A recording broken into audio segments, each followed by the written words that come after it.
ज्ञान सागर में आपका हार्दिक स्वागत है। वंदन है और अभिनंदन है। आज की चर्चा का विषय है श्रीमद् भगवद गीता के उपदेश। सर्वप्रथम श्रीमद् भगवद गीता के 3 मुख्य उपदेशों की चर्चा करेंगे, जिनको मुक्ति का मार्ग कहा गया है। नंबर 1, ज्ञान। जिस ज्ञान के द्वारा आत्म वस्तु और अनात्म वस्तु जानी जाती है, वह अध्यात्म ज्ञान है। निरंतर परमात्मा को देखना, यह तत्व ज्ञान है। अध्यात्म ज्ञान और तत्व ज्ञान दोनों को मिलाकर ज्ञान कहा गया है, अर्थात अपने आत्म स्वरूप को जानना चाहिए और यह भी जानना चाहिए कि यह परमात्मा का अंश है। इस प्रकार श्रेष्ठ आत्मा को जानकर अपने आत्म स्वरूप में स्थित हो जाना चाहिए। नंबर 2, कर्म। सूक्ष्म, बलवान और अत्यंत श्रेष्ठ आत्मा को जानते हुए योग में स्थित होकर ईर्ष्या, शोक, राग, द्वेष आदि से रहित होकर कर्म फलों में आसक्ति को त्याग कर सिद्धि और असिद्धि में सम होकर लोक कल्याण को देखते हुए स्वार्थ रहित होकर समत्व बुद्धि से शास्त्र विहित कर्मों को करना चाहिए। नंबर 3, भक्ति। सभी सद्गुणों से युक्त होकर अनन्य भक्ति भाव से पूर्ण श्रद्धा व समर्पण के साथ परमात्मा की भक्ति में लीन हो जाना चाहिए। अब हम अन्य उपदेशों की चर्चा करते हैं।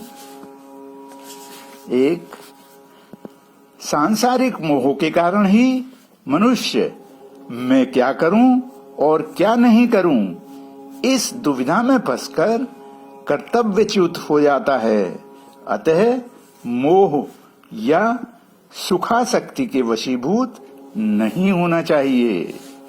2, यह शरीर नाशवान है और उसे जानने वाला शरीर ही अविनाशी है।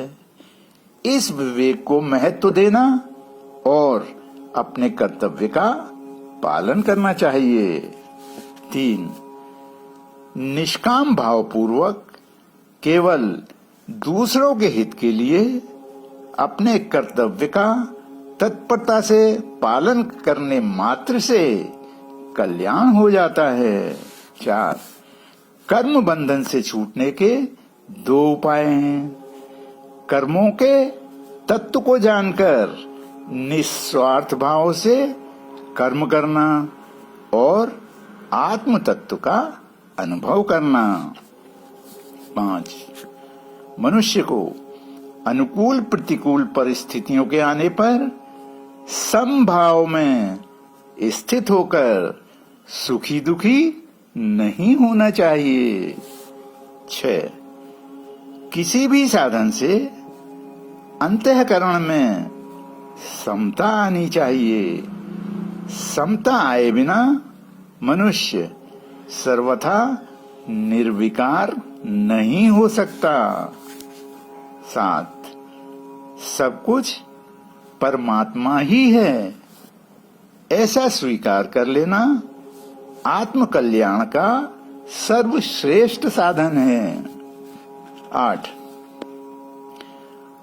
अंतकालीन चिंतन के अनुसार ही जीव की गति होती है।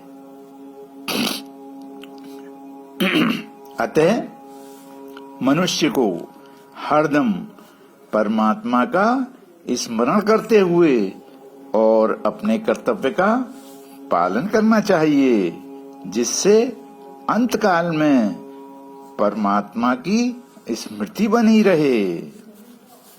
9 सभी मनुष्य भगवत प्राप्ति के अधिकारी हैं, चाहे वे किसी भी वर्ण, आश्रम, संप्रदाय, देश, वेश आदि के क्यों न हों।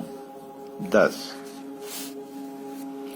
संसार में जहां भी विलक्षणता, विशेषता, सुंदरता, महत्ता, विद्वता, बलवत्ता आदि दिखे, उसको परमात्मा का ही तेज मानकर परमात्मा का ही चिंतन करना चाहिए।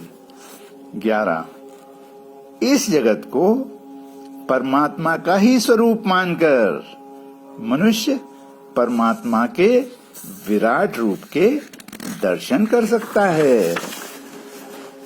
12 जो प्राणी शरीर, इंद्रियां, मन, बुद्धि सहित अपने आप को भगवान के अर्पण कर देता है, वह भगवान को प्रिय होता है। 13 संसार में एक परमात्म तत्व ही जानने योग्य है, उसको जानने पर अमरता की प्राप्ति होती है। 14 संसार धर्म से छूटने के लिए सत्व, रज और तम इन 3 गुणों से अतीत होना आवश्यक है। अनन्य भक्ति से भी मनुष्य इन तीनों गुणों से अतीत हो जाता है। 15 इस संसार का मूल आधार और सबसे श्रेष्ठ परम हितैषी एक परमात्मा ही है, ऐसा मानकर अनन्य भाव से उनका भजन करना चाहिए। 16 दुर्गुण और दुराचारी से ही मनुष्य 84 लाख योनियों एवं नरकों में जाता है और दुख पाता है। अतः जन्म मरण के चक्र से छूटने के लिए दुर्गुण, दुराचारों का त्याग करना आवश्यक है। 17 मनुष्य श्रद्धा पूर्वक जो भी शुभ कार्य करे, उसको भगवान का स्मरण करके और उसके नाम का उच्चारण करके ही आरंभ करना चाहिए।